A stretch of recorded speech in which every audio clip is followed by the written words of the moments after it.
which was not an experience he'd had a whole lot of in his 30-odd years. After that, whenever she came down for more carvings, she was always glad to get whatever Doug had done, said nice things to him, left the cash, and got the heck out of the way. Even at her gallery in Anchorage, when he'd fell into the food table and dragged the president of the State Council on the Arts down with him, she'd passed it off as if Doug were the victim of the circumstance.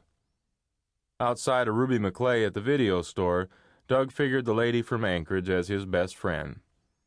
Doug had few lines of reasoning to justify his figuring, only that she was always so nice to him.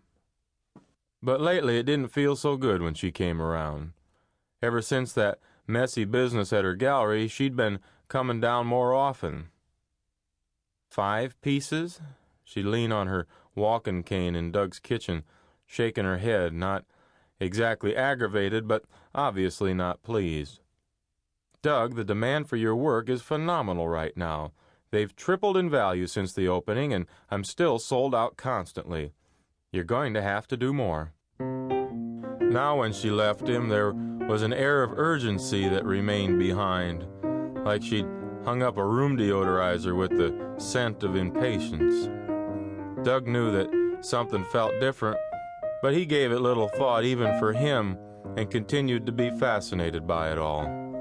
Just the idea that this strange old woman would show up at his door one day, take a bunch of remodeled driftwood, and leave a pile of cash on his table. It still didn't make any sense. A year ago, he was living in a shack made of driftwood and visqueen, carving on things that floated up with the tides and mostly letting them float out again with the next.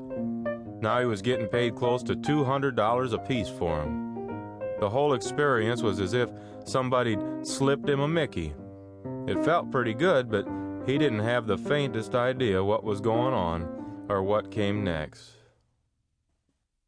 The thing Doug noticed mostly happening next was that the money was piling up, and that just wouldn't do.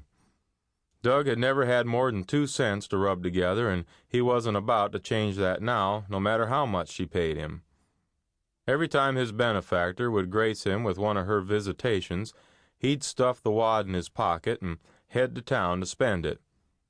A fool and his money are soon parted, and there are few as foolish as Doug.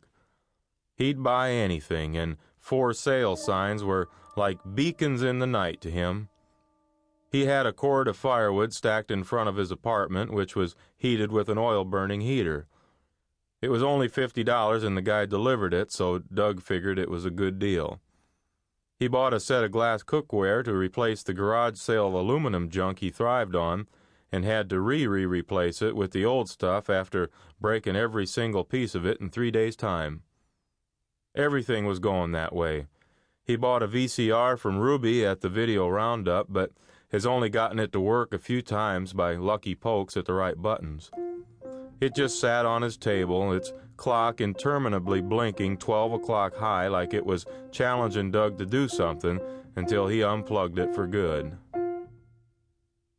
The cherished clock radio with the lighted dial he'd bought at a garage sale months ago was replaced by an AM/FM home stereo system with a digital dial, automatic frequency control, programmable station selection, and local distance loudness augmentation, and Doug has never once successfully tuned in a radio station with it.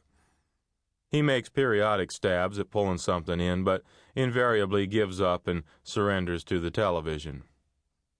Actually, it probably was the television that has affected him more than anything else lately. Doug has that quality of fixation often found in dull farm animals.